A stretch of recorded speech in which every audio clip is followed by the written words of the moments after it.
Que le Seigneur vous bénisse tous. Je vous salue tous au nom du Seigneur Jésus-Christ. Encore une fois, que la paix du Seigneur soit avec vous.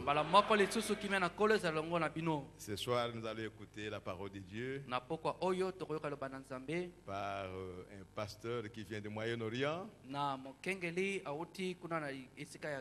Nous sommes toujours dans la fièvre de la dédicace. Et c'est le pasteur Marco qui va nous apporter la parole de Dieu. Alors nous allons chanter pour appeler le prédicateur.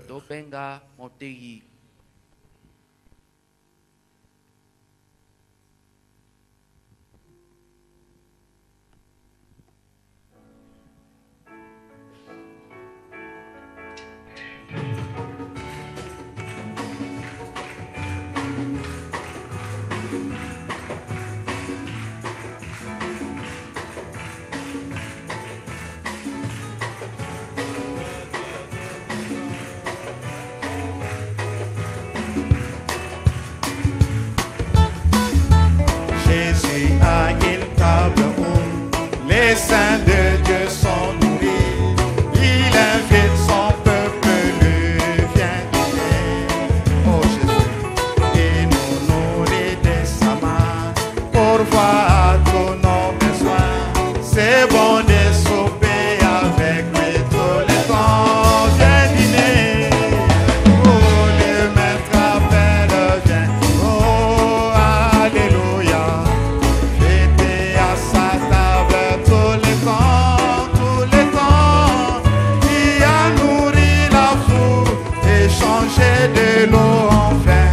Il appelle la famille, viens dîner, viens dîner. Oh, les maîtres appellent, viens dîner. Oh, alléluia. Fêtez à sa table tous les temps, qui a nourri la foule et changé de l'eau en vin. Il appelle la famille, viens dîner. Les disciples débarquèrent en obéissant à Christ, car le maître les appela, viens dîner. Oh Jésus. Là ils trouvèrent leur désir, paix un poisson sur le feu, ainsi satisfait-il toujours la oh viens dîner. Oh le maître appelle, viens dîner ce soir, alléluia. Fêtez à sa table tous les temps, qui a nourri la foule et changé de l'eau en vin. Il appelle la famille, viens dîner, oh viens dîner. Le maître appelle, viens dîner, oh alléluia. Fêtez à sa table tous les temps, qui a nourri la foule et changé de l'eau en vin. Il appelle la famille, viens dîner. Bientôt l'agneau prend les causes pour toujours à ses côtés, et toute l'armée de celles s'assemblera. Ce sera glorieux à voir tous les saints vêtus, alléluia. Avec Jésus la fête sera éteinte. Oh viens dîner. Oh les maîtres appellent, viens dîner, alléluia. Fêtez à sa table tous les temps, qui a nourri la foule et changé de l'eau en vin. Il appelle la famille, oh viens dîner. Oh les maîtres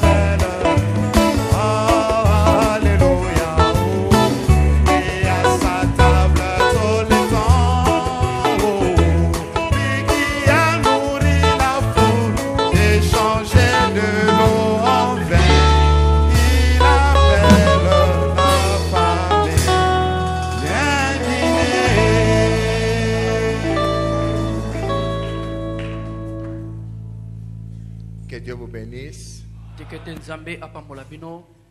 Je remercie le pasteur Kalumbu pour l'invitation. Je m'appelle Frère Berous et je suis iranien. Et nous servons le Seigneur dans le Moyen-Orient.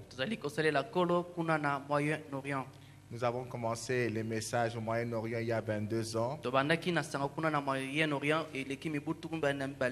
Et maintenant, en Iran, quand on a commencé, on était 2. Et maintenant, nous sommes des milliers. Et c'est la grâce du Seigneur. Et nous sommes aussi en Turquie, au Liban, en Égypte, et dans 10 pays du Moyen-Orient, les pays musulmans. Et c'est aujourd'hui, on peut dire que Dieu visite son peuple. Nous voulons lire la parole de Dieu. Si une personne peut m'aider à lire la parole de Dieu, ça sera très bien. Luc chapitre 1, verset 11 au verset 18.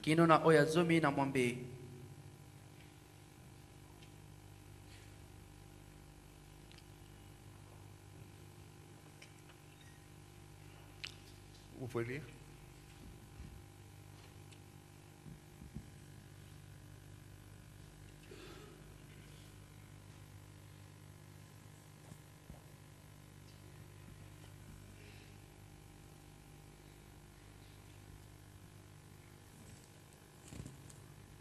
Nous lisons dans Luc chapitre 1. Commençons au verset 11 jusqu'au verset 18. Alors un ange du Seigneur apparut à Zacharie et s'éteint debout à droite de l'autel des parfums.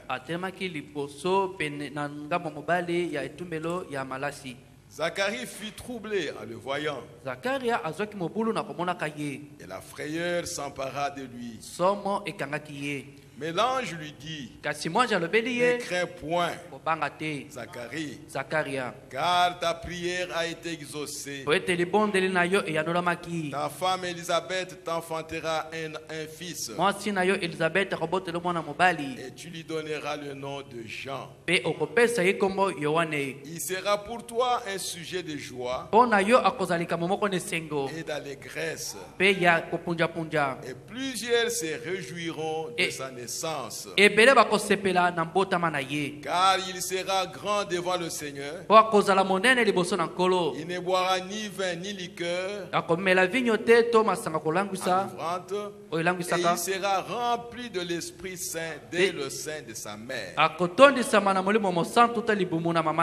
Il ramènera plusieurs des fils d'Israël au Seigneur leur Dieu. Il marchera devant Dieu avec l'esprit et la puissance d'Élie pour ramener les cœurs des pères vers les enfants et les rebelles à la sagesse des justes, afin de préparer au Seigneur un peuple bien disposé. Verset 18. Amen. Et chapitre 7, verset 26 à 29. Chapitre 7 aussi. Luc chapitre 7. Verset 26, 27, 28. Nous lisons. Malheur lorsque tous les hommes. Luc chapitre 7. 7, verset 26. 26, 27, 28. Chapitre 7. Ok. Qu'êtes-vous donc allé voir? Un prophète? Oui, vous dis-je, plus qu'un prophète. C'est celui dont il est écrit: Voici, j'envoie mon messager devant ta face pour préparer ton chemin devant toi. Je vous l'ai dit, parmi ceux qui sont nés de femmes, il n'y en a point de plus grand que Jean. Cependant, le plus petit dans le royaume de Dieu est plus grand que lui. Amen. Amen. Père Céleste, nous te remercions, Seigneur, pour cette église, Seigneur, pour ton peuple, Seigneur. Nous voulons, Seigneur, que tu bénisses ton peuple, Seigneur, et Seigneur, que tu nous révèles ta parole, Seigneur. Guide-nous par ton Saint-Esprit, parce qu'on te demande au nom du Seigneur Jésus-Christ. Amen. Que Dieu vous bénisse. Encore, je remercie le pasteur Kalumbu. Et nous espérons aussi qu'il vienne nous visiter en Turquie et même au Liban. Dans les zones au moins qu'il n'y a pas beaucoup de persécutions et qu'on peut encore prêcher la parole librement.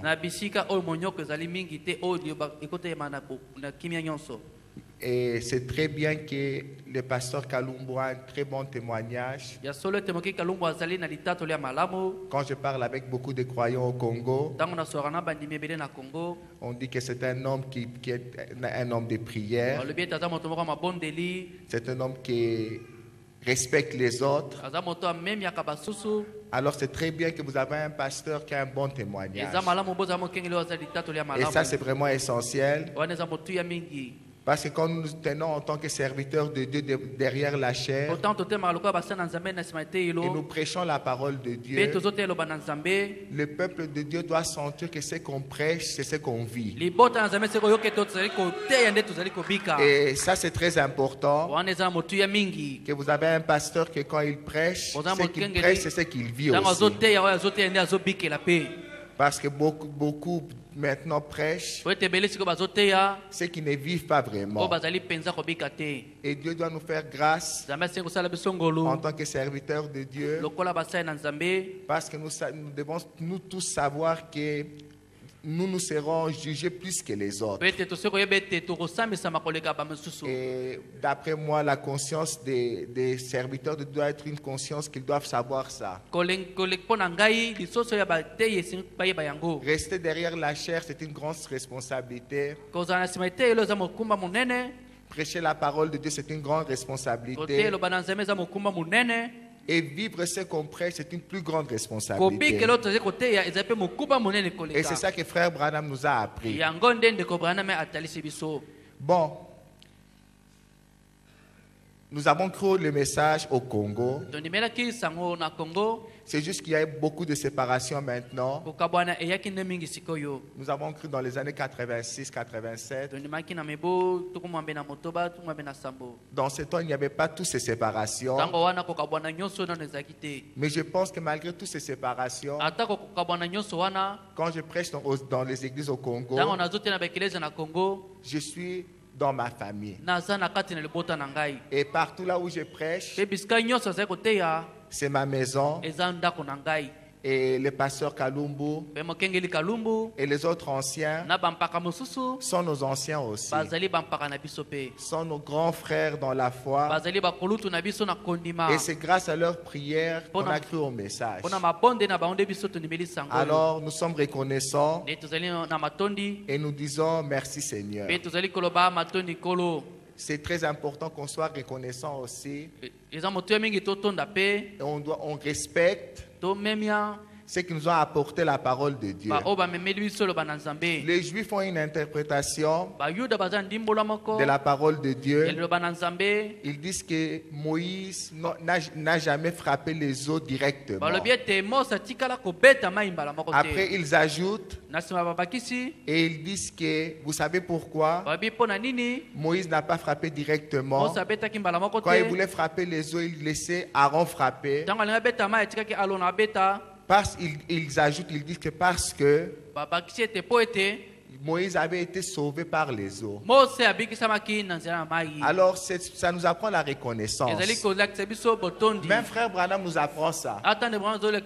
Alors quand une personne nous apporte la parole de Dieu, je pense que toujours nous devons les respecter. Malgré les faiblesses que nous voyons, parce que frère Branham même nous dit ça, que quand vous choisissez un homme, vous devez savoir qu'il aura toujours des erreurs. Alors nous devons respecter ce qui nous apporte la parole de Dieu et laisser les jugements à Dieu. Bon, je lis le passage de Jean parce que je veux que nous regardions les choses comme Dieu voit les choses. Nous entendons beaucoup de choses et beaucoup de choses, d'après moi, doivent être remis selon la parole de Dieu. Pardonnez-moi, je n'ai pas l'habitude de prêcher en français, mais je pense qu'on va avancer. Quand nous regardons, quand nous voyons, nous lisons la parole de Dieu, nous voyons comment Jean est né. C'était une naissance, on peut dire, extraordinaire. Et c'est un ministère unique. Jean était une personne qui, depuis le sein de sa mère, il était rempli du Saint-Esprit. Personne n'a ce témoignage dans la Bible que depuis le sein de sa mère, qu'il soit rempli du Saint-Esprit. Mais la parole de Dieu dit que Jean, depuis le sein de sa mère, était rempli du Saint-Esprit. Et l'ange témoigne que le ministère de Jean, c'est un ministère puissant. Il dit qu'il va marcher avec la puissance et l'esprit d'Élie. Et encore l'ange ajoute que d'après la parole de Dieu, Jean est grand devant Dieu. Alors, Jean a une personnalité qui est grand devant le Seigneur. Il est puissant. Depuis le sein de sa mère, il est rempli du Saint-Esprit.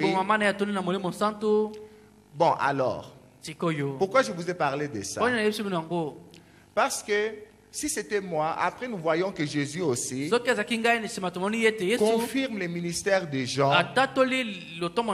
Et même Jésus nous dit qu'il est plus grand qu'un prophète. Et parmi toutes les femmes qui ont enfanté un enfant, Jean est le plus grand. Ça veut dire dans l'Ancien Testament, Jean était plus grand que Moïse. Jean était plus grand qu'Élie. Jean était plus grand que Jérémie. Jean était plus grand qu'Aaron. Avec tous ces caractères que nous voyons, si nous restons charnels, et nous devons nous-mêmes choisir qui est le plus grand dans l'Ancien Testament. Je suis sûr que beaucoup allaient choisir Moïse. Beaucoup allaient choisir Élie. Beaucoup allaient choisir Élisée. Mais on n'allait pas choisir Jean. Parce que si on n'avait pas les pages qui suivent, on pouvait penser que cet enfant qui va naître, quand il va regarder les murs vont tomber. Quand il va toucher un malade, le malade va être guéri. Quand il va marcher, il y aura des miracles. Mais nous sommes déçus parce qu'on voit que dans le ministère de Jean, il n'y a pas de miracles. Alors, la question essentielle est ça. Comment se fait-il que Jean, qui n'a pas de miracle, qui n'a pas ouvert la mer comme Moïse, d'après Dieu est grand, d'après Dieu il est puissant, et même Jésus, quand il confirme le ministère de Jean, Jean est en prison. Et il a envoyé 2 personnes pour voir si vraiment l'avenir c'est Jésus. Alors, Jésus confirme son ministère et il dit que Jean est plus qu'un prophète. Pourquoi?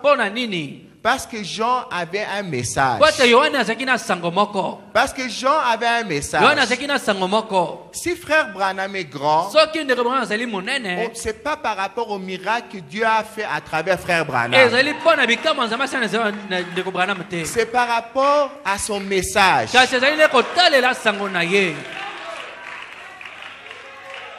Un de nos grands frères était dans la conférence de 1955 à Dallas.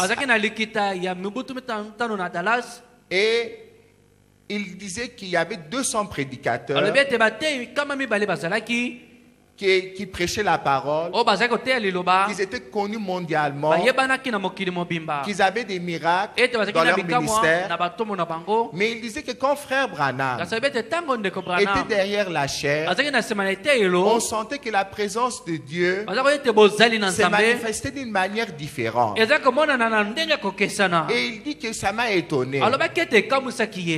Il dit que après les réunions, je suis parti vers frère Branham. Je lui ai posé la question que pourquoi tu es différent? Pourquoi tu es différent des autres? Les autres aussi ont des miracles, ont un grand ministère. Il dit frère Branham m'a regardé et il a dit parce que j'ai un message. C'est ça qui différence frère Branham. Alors c'est malheureux que si dans notre ministère nous avons des miracles, nous croyons que nous sommes les remplaçants des frères Branham. Parce que ce qui différence frère Branham, c'est son message. Et Dieu merci pour la parole de Dieu. Dieu merci pour le ministère de Jean-Baptiste. Et dans le ministère de Jean-Baptiste, Dieu ne manifeste pas des miracles qu'on peut voir, mais il donne un message. Et ce message fait que Jean est plus grand que Moïse. Parce que Jean était le seul qui pouvait montrer par les doigts et dire que voici l'agneau de Dieu qui ôte les péchés du monde. Et c'est le ministère des frères Branham nous a révélé la parole, nous a révélé que Jésus-Christ est qui vraiment. Et c'est pour ça que nous avons même des grands prédicateurs au Congo. Et quand ils voient que les dons des prophéties se manifestent, les miracles se manifestent, petit à petit ils commencent à suivre même des gens comme Tibiashua. Une personne qui est baptisée d'une manière trinitaire, mais qui a un ministère qui guérit les malades. Et il commence même à comparer petit à petit frère Branham avec un ministère dénominationnel. Bon, ça montre que nous avons un peu baissé. Et c'est comme si nous sommes en train d'être éloignés du vrai message. Parce qu'on ne peut pas comparer frère Branham avec une personne qui faisait seulement des miracles. On ne peut pas comparer frère Branham quand il avait des grandes campagnes. Parce que même quand frère Branham avait des grandes campagnes évangéliques, Dieu dit, il faisait l'œuvre d'un évangéliste. C'est ça qu'on doit comprendre. Mais ce qu'on doit comprendre, c'est que c'est le message qui prépare les retours de Christ. Mais ce qui est malheureux aussi, c'est ce que moi je sais que nous voyons, parce que nous sommes des fois quand on est en dehors nous venons de l'étranger, nous regardons les choses d'une autre manière que ceux qui sont dans les pays. Sûrement quand frère Kalumbo va venir en Turquie, ou bien si Dieu fait grâce il vient en Iran, il va voir les choses d'une autre manière. Des fois nous sommes habitués à des choses choses qui ne sont pas bons. La fois passée, j'étais ici, j'ai apprécié le pasteur et la manière qu'il a prêché et ce qu'il a dit. Il y a des choses qui sont des choses primaires. Des petites choses qui sont entrées dans le peuple de Dieu. Quand je pars chez les pasteurs, je vois des pasteurs différents. Quand même des pasteurs viennent en Turquie, comme la Turquie c'est un pays touristique, il y a beaucoup de pasteurs qui viennent du monde entier. Bon, dans chaque pays, nous entendons des choses. Mais on dit que tel pasteur va bien. On me répond qu'il a été empoisonné. J'ai dit qu'il a empoisonné. On dit un autre frère l'a empoisonné.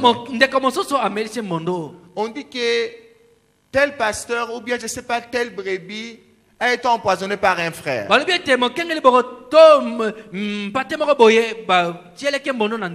Tel groupe s'est bagarré avec tel groupe.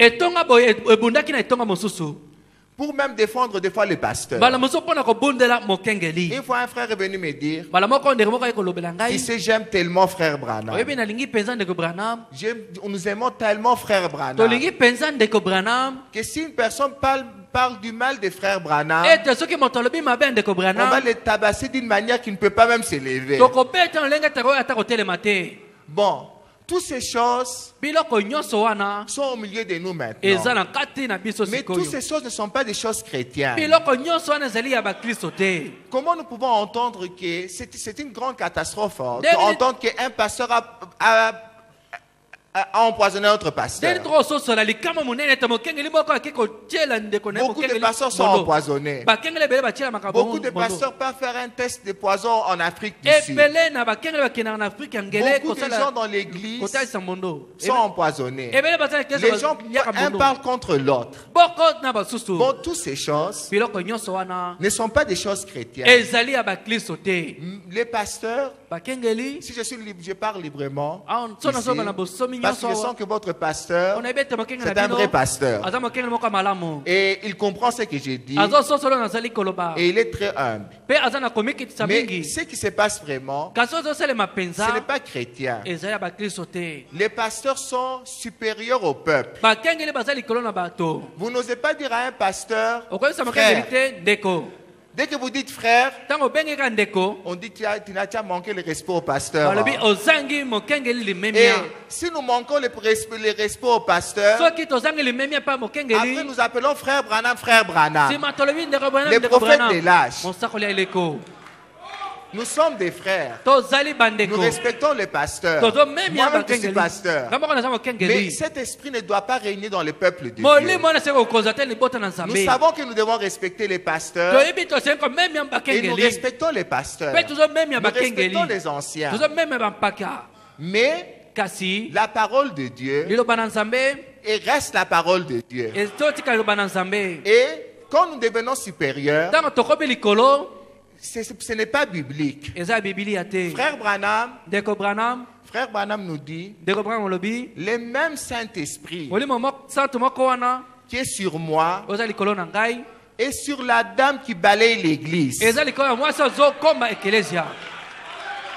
Le même Saint-Esprit qui est sur moi et sur la dame qui balaye l'église. Et c'est pour ça que frère Branham est resté frère Branham. Et c'est pour ça que frère Branham respectait le peuple de Dieu. Il aimait le peuple de Dieu. Nous devons se respecter l'un et l'autre. Je vais vous raconter une histoire. D'abord, je vais vous donner un exemple biblique. Moïse était un grand prophète. Dieu les respectait beaucoup. Même quand nous lisons le livre de Josué chapitre 1, nous voyons comment Dieu, quand il parle de Moïse, il respecte Moïse. Même dans le ciel, nous avons un cantique que le nom de Moïse est cité dans l'Apocalypse. Bon, il était grand. Mais Moïse, Quand il a crié sur le peuple de Dieu, Dieu l'a interdit d'entrer dans la terre sainte. Un grand serviteur de Dieu. Seulement parce qu'il a crié sur le peuple, Dieu l'a interdit d'entrer dans la terre sainte. Moi, je comprends cette histoire très bien. Vous savez que nous avons cru les messages à travers notre oncle. Quand on vivait au Congo, notre oncle aussi vivait avec nous. On était des enfants très turbulents. Et notre mère nous tapait. Bon, on était turbulents, elle nous tapait. Alors, un jour, nous avons embêté tonton. Tonton nous a tapé. Alors j'ai vu que maman a commencé à gronder tonton. Il a commencé à dire, quand tu auras tes enfants, tape tes enfants. Mais tu n'as pas le droit de taper mes enfants. Dieu est comme ça. Lui, il peut punir le peuple. Parce que c'est lui le père. Il peut punir le peuple. Il peut crier sur le peuple. Mais nous, en tant que serviteurs de Dieu, en tant que peuple de Dieu, nous devons savoir que nous avons des limites. Et comme Moïse avait passé les limites, malgré qu'il était Moïse, malgré qu'il avait souffert 40 ans, Dieu a dit que tu ne vas pas entrer. Et nous devons faire attention. Parce que nous sommes, nous tous, la sainte sacrificature. Ça, c'est la Bible qui dit. Alors, nous devons avoir des limites. Ce n'est pas seulement les serviteurs de Dieu qui doivent avoir des limites, mais nous tous envers nous-mêmes. On doit commencer à se respecter. On doit savoir qu'on ne doit pas crier comme ça sur la tête de l'un et l'autre. On doit se respecter. On doit respecter le peuple de Dieu. Vous avez un nouveau tabernacle. Et c'est très bien. Dieu merci pour ce tabernacle. Mais tout doit changer. Comme le pasteur aussi a prêché, ce n'est pas seulement avoir un nouveau tabernacle, mais c'est avoir un vrai comportement chrétien. Une nouvelle nature. La nature que frère Branham avait. La nature que Jésus avait dans la prédication de la colombe et l'agneau. Frère Branham nous dit qu'un agneau ne peut pas mordre parce qu'il a la nature d'un agneau ne permet pas qu'un agneau soit brutal. Alors, c'est très important. C'est très important que le peuple de Dieu, se comporte comme des agneaux. Comme ici, il y a des expressions un peu que moi je n'ai pas entendues. On dit que qu'est-ce que vous faites dans l'église? Moi, je suis une brebis. Bon, c'est bien. Nous sommes des brebis du Seigneur. Mais si nous sommes une brebis, on doit avoir le comportement d'une brebis. Quand on commence à crier, quand on commence à s'insulter, quand on commence à crier l'un sur l'autre, quand on commence à se mordre, comment on peut dire que nous sommes une brebis? Comment on peut dire que nous manifestons la nature de l'agneau? Pourquoi je parle de toutes ces choses? Pourquoi je parle de toutes ces choses? Parce que nous devons être prêts pour l'enlèvement. Ce que nous voyons, c'est l'accomplissement des prophéties. Je peux vous dire que vraiment nous sommes à la fin. L'évangile est sorti de Jérusalem. Ça fait le tour du monde. Et à la fin, ça doit retourner finalement à Jérusalem. Mais avant Jérusalem, ça doit retourner dans les pays de l'entourage, les pays voisins d'Israël. Et maintenant, nous voyons que Dieu est en train de visiter le Moyen-Orient. Et il visite d'une manière que vous ne pouvez même pas imaginer. J'ai regardé les informations. L'année 2015, c'était l'année que Daesh jouait comme chaque jour on voyait dans les informations qu'il a coupé la tête, je ne sais pas, de 2 journalistes, de 2 Américains, de 2 Français. Vous vous rappelez très bien, je pense. Qu'on disait que Daesh coupe la tête, je ne sais pas, les talibans coupent la tête et tout ça. Alors quand j'ai regardé les informations, j'ai vu comment Daesh coupe la tête des gens en Afghanistan. J'ai dit, Seigneur, combien ce sont des sauvages? Combien ils sont cruels? Combien ils sont mauvais? Cet islam, c'est quoi? J'ai commencé à parler comme ça dans mon cœur. Alors le Saint-Esprit m'a parlé. Il m'a dit, tu ne peux pas condamner des gens qui n'ont pas entendu. Tu ne peux pas condamner des gens qui n'ont pas entendu la parole. Et je dois dire malheureusement, ou bien je dois dire que c'était bien, mais le Saint-Esprit m'a guidé de partir en Afghanistan. J'étais en Turquie. J'ai dit, Seigneur, j'ai quitté l'Iran. Nous sommes partis en prison 3-4 fois. Nous avons assez souffert. Maintenant, tu m'envoies dans un pays encore qui est pire. Au moins, si en Iran, on vous arrête, vous partez en prison. Mais si en Afghanistan, on arrête, vous pouvez partir, je ne sais pas, même dans un désert. Et personne même ne peut vous trouver. Bon, alors, mais toi, tu m'envoies maintenant dans un tel pays. J'ai résisté.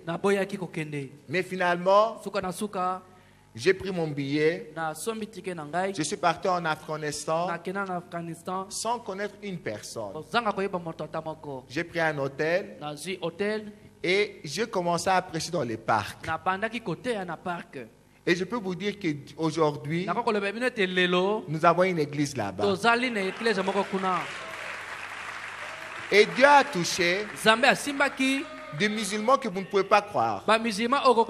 Alors c'est ça que j'ai dit, que quand on n'a pas parlé de la parole, quand les gens n'ont pas entendu, on ne peut pas leur condamner. Et c'est notre faute aussi. Si aujourd'hui les pays, comme les pays, nous avons des Afghans, nous avons des pays arabes, nous avons l'Arabie Saoudite, et tous ces pays qui n'ont pas accepté la parole, c'est parce qu'on s'est concentré à se bagarrer aussi. Les gens veulent prendre toujours la partie facile. Vous savez, nous avons toujours un problème. Malheureusement, l'esprit qui règne maintenant, on ne peut pas dire que c'est le Saint-Esprit vraiment qui règne au milieu du peuple de Dieu. Nous avons besoin vraiment d'un réveil. Vous savez, nous, quand on commence l'œuvre, nous sommes tout seuls toujours. On peut téléphoner à 1000 pasteurs. On va nous répondre toujours que Dieu te bénisse. Nous prions pour vous. Allons en avant. Mais maintenant, quand les gens vont entendre que nous sommes 1000 personnes, 2000 personnes, là on va tomber dans les problèmes de doctrine.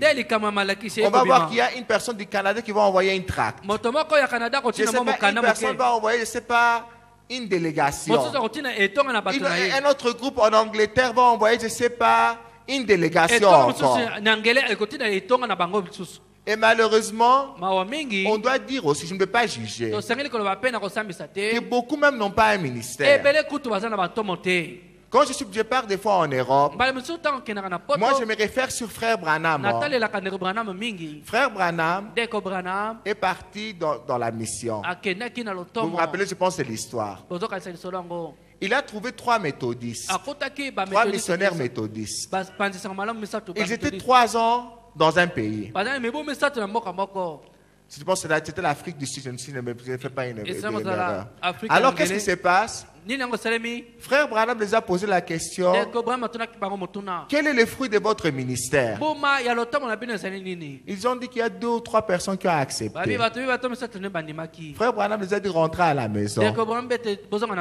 Vous n'êtes pas appelés pour prêcher l'évangile. Mais maintenant, beaucoup de gens qui prétendent, qui disent que nous sommes en Angleterre, les rois des doctrines, vous partez dans leur église, vous voyez qu'ils sont restés 40 ans, 50 ans, et ils nous disent que vous avez combien de personnes? Ils ont 4 personnes, 4 blancs et 80, 90, 100 noirs. Bon, tous ces noirs sont partis là-bas, non? N'ont pas cru le message à travers eux. Et ils restent avec 4 personnes. 3 personnes, un c'est leur épouse, et 2 ce sont leurs cousins, ou bien leurs cousines. Bon, mais comme vous voyez, ils prétendent. Bon, d'après les principes des frères Branham, ils devaient rentrer à la maison. Moi, je ne peux pas accepter qu'on dit que l'Angleterre n'accepte pas. La Suisse, les gens n'acceptent pas. La France, les gens n'acceptent pas. Parce qu'on disait aussi ça sur les pays musulmans. On disait que dans les pays musulmans, qui peut accepter en Afghanistan? Qui peut accepter en Arabie Saoudite? Quand Dieu envoie, quand Dieu donne un vrai ministère, les gens vont croire. Alors, c'est pas critiquer, c'est vraiment chacun doit faire ce qu'il est appelé pour faire. Et nous devons nous concentrer pour que l'œuvre de Dieu avance. Je vous aime de tout mon cœur. Moi j'ai fini. Je n'ai pas prêché aussi longtemps. Nous voulons, je sais que je veux que vous me promettez, c'est que vous priez pour nous.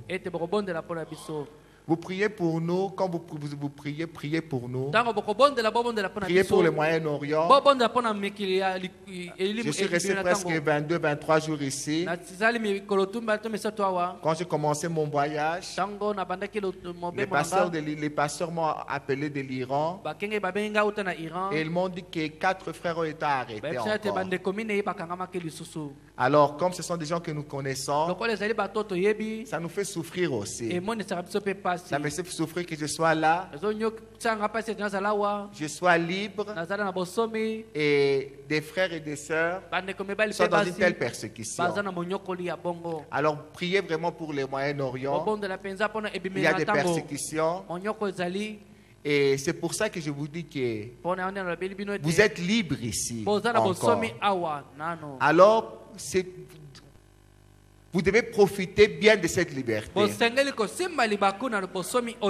Et vous préparez pour le retour de Jésus-Christ et avancer. Que Dieu vous bénisse. Merci, pasteur.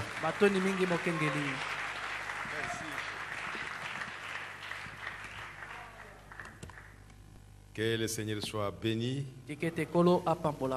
Merci pour les conseils que tu nous as donnés. Merci pour l'exhortation. Nous allons nous lever. Soyez ce que vous êtes. Ne faites rien en dehors de la volonté de Dieu. Faites les efforts. C'est pour cela que la parole nous est prêchée. Pour que nous puissions voir les choses telles que Dieu les voit. Dieu ne voit rien en dehors de sa parole. Dieu voit toutes choses à travers sa parole. C'est tout ce que les chrétiens doivent faire. Et faisons les choses qui sont chrétiennes. Quand on voit ça, on dit que c'est chrétien. Quand on regarde à ça, on dit que c'est chrétien. Quand on attend ça, on dit que c'est chrétien. Le message est venu dans notre pays, ça fait longtemps. Plus de 40 ans. Ceux qui ont crié à ce message, à ce temps-là, nous devrions déjà être des dieux. Quand vous me voyez, vous voyez Dieu marcher sur la terre. Mais malheureusement, quand vous me voyez, je suis toujours un homme charnel, avec des mensonges dans ma bouche, et des critiques, et des médisances dans la bouche d'un homme qui est né, ça fait 40 ans. Dans le message, alors que la chose capitale pour notre temps ici, Jésus a dit depuis 1933, Branham,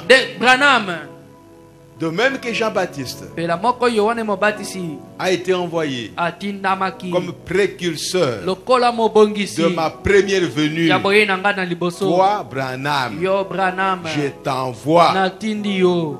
Avec quoi? Je t'envoie avec un message. Dans ce message, il y a beaucoup de choses. Il y a des miracles, il y a la puissance, il y a des prodiges, il y a des visions, des songes. Tout cela, ce sont des moyens que Dieu utilise pour parler à ses enfants, pour les attirer plus près de lui, parce qu'il a un message. Dieu attire les hommes par des miracles, par des guérisons divines, par la puissance qu'il manifeste, parce qu'il a un message. La chose capitale qui doit te préparer, qui doit me préparer, qui doit préparer l'épouse, c'est le message. Ce message, c'est ce que nous devons saisir. Ah, c'est étonnant. Jean-Baptiste, de tous ceux qui sont nés de femmes, Jean-Baptiste, le plus grand. Ah, mais ça devait nous étonner. Un homme qui n'a même pas prié pour un malade. Aucune fois. Aucun miracle. Même pas un seul. Mais plus grand que ceux qui ont fait des miracles. C'est que la grandeur dont Dieu est en train de voir, de nous montrer, ce n'est pas ce que nous voyons. Et frère Branham a insisté là-dessus. C'est que nous voyons grand. Dieu voit cela petit.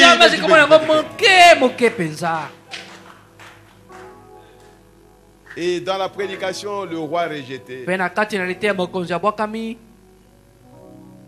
Branham est en train d'insister là-dessus. C'est que Dieu n'est pas dans les choses qui frappent à l'œil, qui brille, il n'est pas là. Nous ne refusons pas ces choses-là. En tant qu'humain, je dois applaudir. Je dois me réjouir. Mais Dieu, lui, n'est pas dans ce que nous appelons grand. Quand je vois un homme en train de dire, oh vraiment, je regarde, je dis, mais peut-être il ne comprend pas encore. Soyons humbles. Soyons petits. Même si Dieu m'utilise pour faire quelque chose de grand aux yeux des hommes, moi je dois me cacher. Parce que je n'ai rien fait. L'homme ne fait rien. C'est Dieu qui fait quelque chose. Oh frère, soyons humbles et faisons les choses qui sont chrétiennes. Quand on voit les chrétiens en train de se mépriser, frère, c'est pourquoi j'ai toujours posé la question. Tu es grand par rapport à ton frère. En quoi? Qu'est-ce que tu fais qui te fait grand par rapport à ton frère? Oh, parce que je vois les visions. Oh, parce que je vois les songes. Parce qu'un jour j'ai ressuscité les morts. C'est ça qui te fait grand. Alors tu n'es rien. Tu n'es rien. Ce qui nous fait grand devant Dieu, c'est le fait que nous avons le Saint-Esprit. Si tu as le Saint-Esprit, alors tu es grand. Mais bien aimés, saisissons ce petit message. Cette exhortation du bien-aimé Berus. C'est étonnant, c'est vrai, de voir les choses au milieu de ceux qui croient au message. Exactement comme les gens qui sont en dehors. De petites choses, de murmures, de critiques. C'est parler à mal les uns des autres. Dans le message. Non, ça ce n'est pas le message. Faisons les choses qui sont chrétiennes. Le chrétien, on le sait, on sait ce qui est chrétien. Il n'y a pas de chrétiens congolais, de chrétiens américains. Non. Quand on est chrétien, on est chrétien. Partout on est chrétien. Mais si tu veux être congolais, soyez congolais. Il n'y a pas de mélange à faire. Quand quelqu'un est chrétien, il abandonne les habitudes congolaises. Les histoires, les traditions, des coutumes, des tribus. Les gens sont liés à ça. Mais ils se disent chrétiens. Quelle honte! Qu'est-ce que tu vas parler de ta tribu devant un Américain ou devant un Français ou devant un, je sais pas moi, un Irlandais? Tu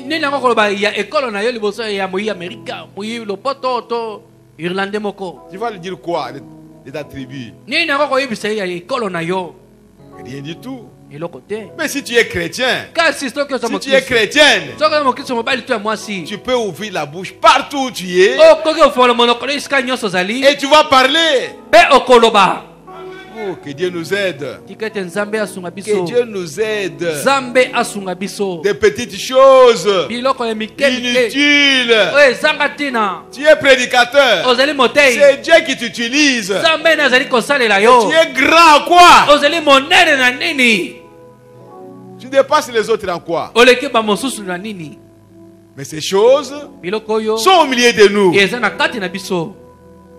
Et même les chrétiens, ils comparent les prédicateurs. Celui-là, il est plus grand que l'autre. Frères et sœurs, sortez de ces choses. Courez.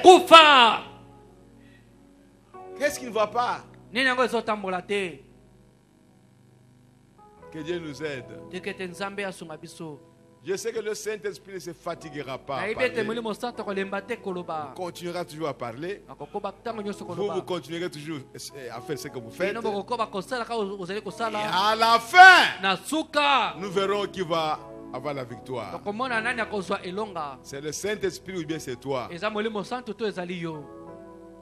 La parole sort pour nous aider à marcher. Parce que nous sommes fautifs chaque jour ici. Et quand la parole sort, c'est pour nous redresser. Ne regardez pas à l'autre. Regardez à vous-même. Regardez à vous-même. C'est dommage qu'on n'a pas ces doigts, si on peut le dire, de dire à chacun, ce que tu fais ici, ce n'est pas juste. Toi, ce que tu fais ici, ce que tu fais ici n'est pas juste. On ne peut pas dire ça. Mais c'est la parole qui sort. Si tu es attentif, la parole te parlera. Au lieu que l'homme vienne te parler, si la parole ne te parle pas et que tu ne comprends pas, mais qui va encore te parler? Parce que la parole c'est Dieu. Et qui donne nos têtes. Saint de lumière proclamée, Jésus, la lumière du monde. Miséricorde en son nom. Voilà Jésus, alléluia. Jésus, oh, merci Seigneur, la lumière du monde. Oh oui, oui, nous marcherons. Gloire à Jésus, alléluia. Dans la lumière, là où la miséricorde est versée. Prions autour de nous les jours et la nuit. Oui. Jésus, la lumière du monde. Écoute l'appel du Sauveur. Jésus, le Saint-Esprit vous appelle. La lumière du monde. Sortez des ténèbres. Venez à la lumière. Amen. Il n'y a plus de temps. Répandez-vous. Fuyez le monde. Jésus, oh, merci la lumière du monde. Oh oui, oui, nous marcherons, oui, dans la lumière. Gloire à Jésus, alléluia. Là où la miséricorde est versée. Dieu est encore miséricordieux pour toi. Viens à la lumière. Ce soir, c'est votre jour. Et chacun prie le Seigneur. Oh, gloire à Jésus-Christ notre Dieu. Oh oui, oui, nous marcherons dans la lumière, là où la misère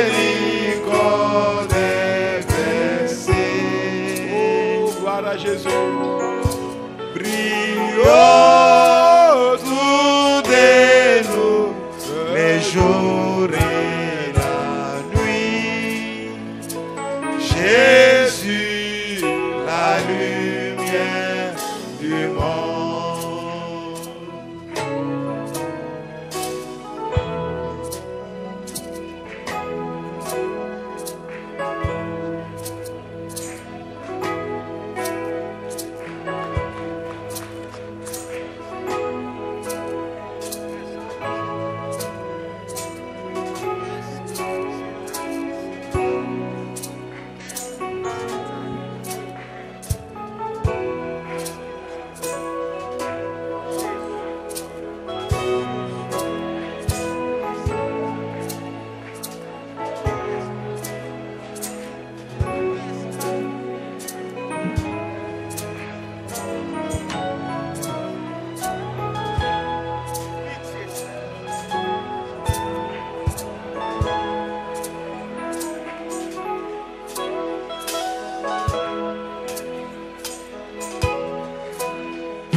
comme Jésus. Alléluia, être comme Jésus. Je veux être comme Jésus dans toute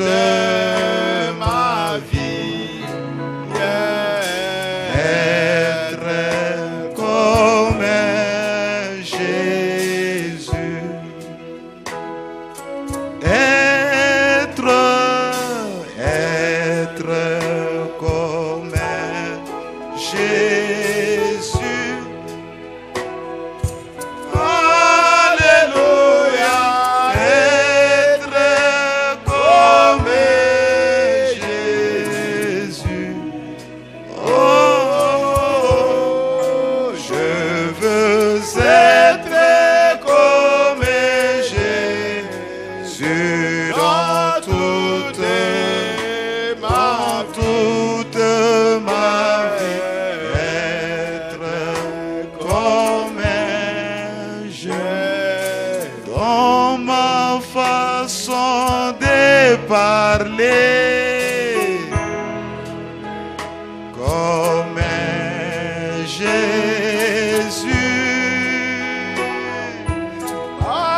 Alléluia, parler comme un Jésus. Oh,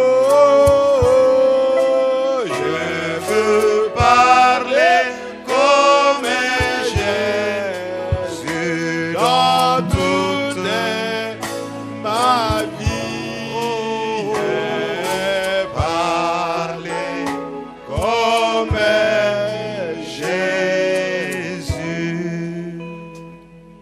Dieu, notre Père Céleste, tu es un Dieu réel. Tu vis, Seigneur. Oh Père bien-aimé, aussi réel que nous sommes ici, toi aussi tu es réel. Père Céleste, pardonne nos faiblesses, Seigneur.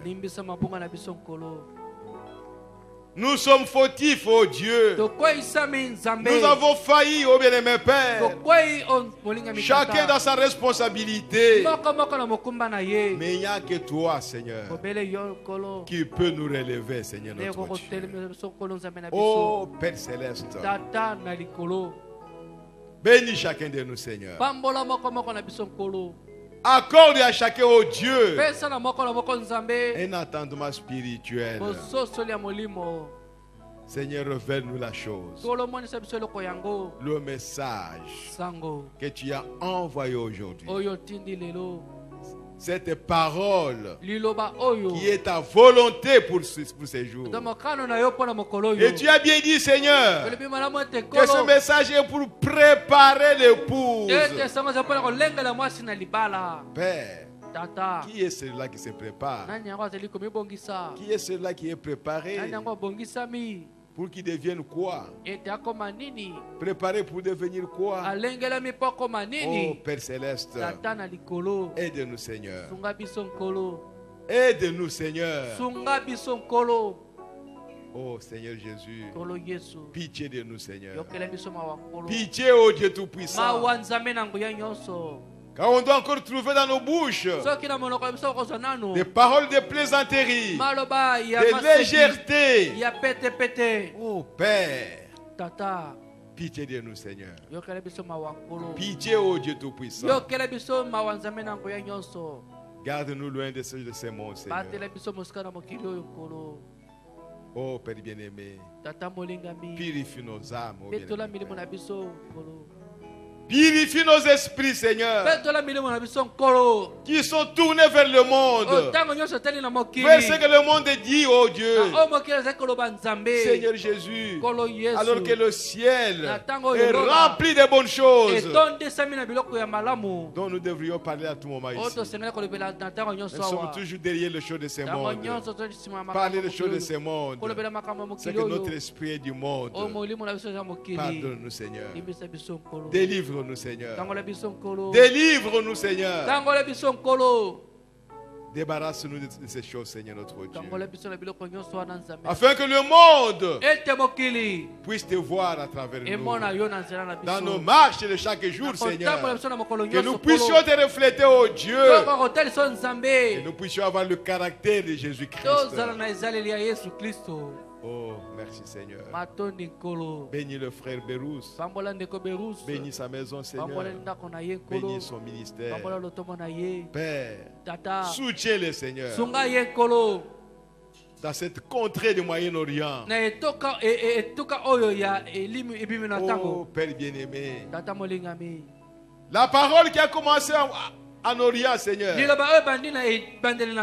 elle est allée jusqu'à l'ouest. Et aujourd'hui, Elle est en train de retourner. Elle arrive encore au Moyen-Orient. Alors c'est la fin, Seigneur Jésus. Où est-ce qu'elle va encore aller, Père? Elle arrive à la fin.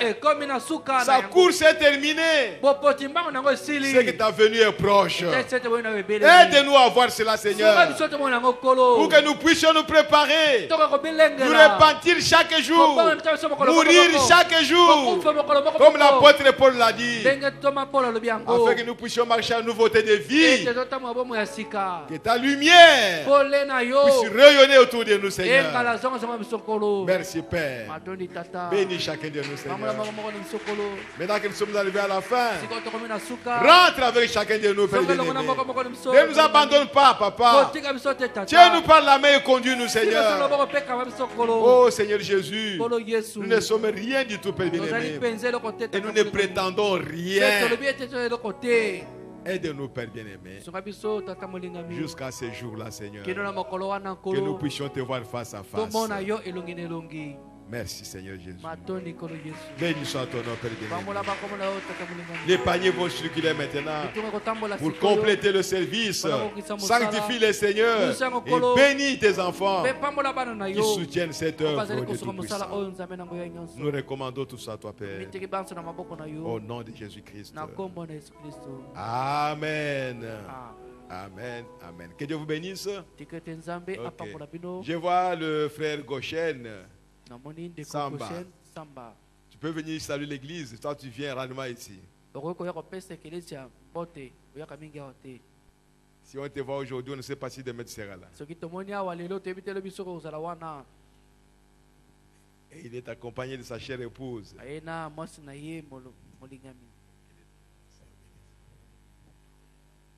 Que le Seigneur Dieu vous bénisse. Je suis votre frère Goshen Samba. Je ne suis qu'un missionnaire. J'aime beaucoup le pasteur Kalumbu. Vous savez, je disais à mes amis quand je grandissais, et si un jour je vais grandir, que je vais servir le Seigneur, je resterai avec la droiture de la parole. Et parce que toutes les fois quand il nous prêchait, nous étions des petits enfants. Et on rentrait à la maison, on se disait que ce pasteur ici n'a jamais péché. Parce que les jours où il prêche, on rentre à la maison sanctifié. Et je me disais, j'aimerais être comme lui. Et plus tard, quand j'ai grandi, j'ai compris que c'était la marche des frères Branham. C'était la marche chrétienne. Et quand j'ai commencé à prêcher, je me suis dit, si je peux seulement prêcher comme le frère Branham, je ne serai pas une pierre de scandale pour les gens. Je ne donnerai pas aux gens mes propres pensées. Mais je vais seulement répéter aux gens ce que le frère Branham avait déjà prêché. Je suis très content pour ce bâtiment. Le frère Branham me dit, il était en train de remercier le saint de Branham Tabernacle pour avoir construit et contribué leur argent afin que Branham Tabernacle soit construit. Et ce soir aussi, j'en profite de vous remercier. Je répète les remerciements des frères Branham. Le frère Branham dit ceci, que le Dieu du ciel puisse vous récompenser. Qu'il vous bénisse. Parce que vous avez fait de cet endroit un endroit qu'on peut adorer le Seigneur. Et que Dieu bénisse le pasteur Kalumbu pour ce grand travail. Je ne pense pas que si c'était moi j'étais lui, je pouvais le faire. Je pouvais peut-être chercher à construire mon propre immeuble d'abord, ou acheter des des belles jeeps. Mais lui, il a pensé d'abord à Dieu. Le frère Branham ajoute dans le message voir Dieu. Le frère Branham dit dans paragraphe 20 que votre obligation, vous qui êtes les laïcs, les membres de cette église, que de soutenir cette église qui est votre église et de soutenir votre pasteur, de prier pour lui, de faire de lui un grand homme, parce que Dieu le soutient.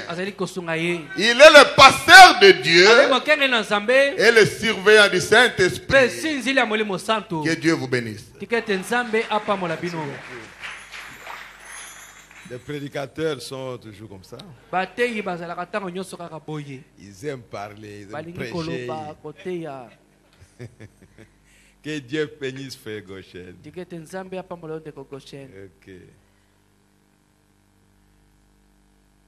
Je crois que je ne peux répéter que c'est que ce qu'on a dit le dimanche. Frère Branham a dit que lorsque il y a un réveil quelque part, et nous irons là-bas pour soutenir cela. Et nous avons l'église de Shekinah Tabernacle. Ils ont construit un nouveau temple. Et ils veulent dédicacer cela. Et ce n'est pas mal d'aller soutenir ça. Mais seulement nous n'allons pas et annuler nos réunions ici pour aller là-bas. C'est pourquoi j'ai dit que ceux qui veulent partir, allez-y en dehors des jours de culte. Aujourd'hui, nous avons eu notre culte ici. Vendredi, nous aurons notre culte.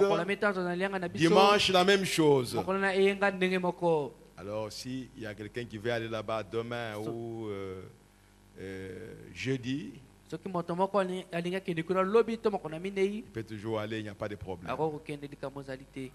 Mais ce que je sais, c'est que chez Gna, dans le programme, ils allongent le programme jusqu'à 21h, 22h parfois.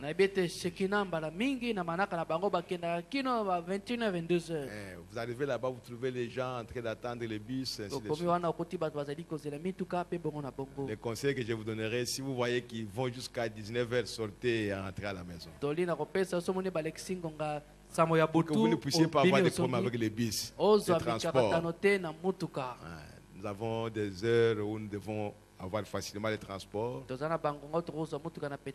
C'est pourquoi nous faisons les efforts ici pour ne pas aller jusqu'à 19h. Je crois que vous voyez ça. Nous faisons les efforts de terminer à 18h, 18h15, 30 au plus tard, les gens sortent.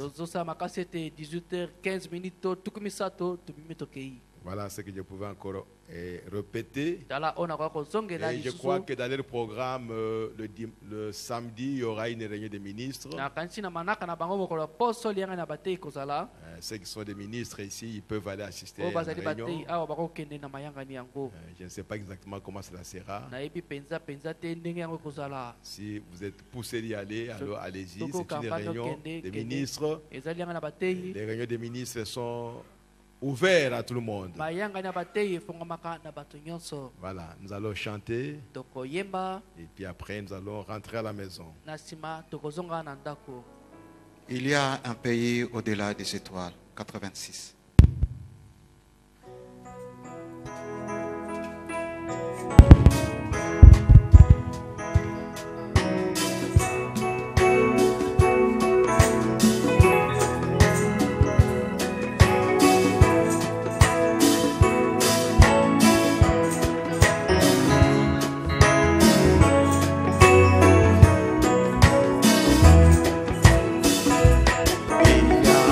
Pays au-delà des étoiles, il y a une cité où il n'y a point de nuit. Ses noms sont fidèles, nous irons là bientôt. C'est la cité où l'agneau et la lumière. Dans cette cité où l'agneau et la lumière. Cette cité où il n'y a point de nuit. J'ai un beau palais là-haut, délivré de soucis. Je m'en irai où l'agneau et la lumière. Dans cette cité où l'agneau et la lumière. Cette cité où il n'y a point de nuit. J'ai un beau palais là-haut, délivré de soucis. Je m'en irai où l'agneau et la lumière. Ici nous sommes éclairés, mais nous savons qu'il est soleil qui luit sur nous maintenant. S'échangera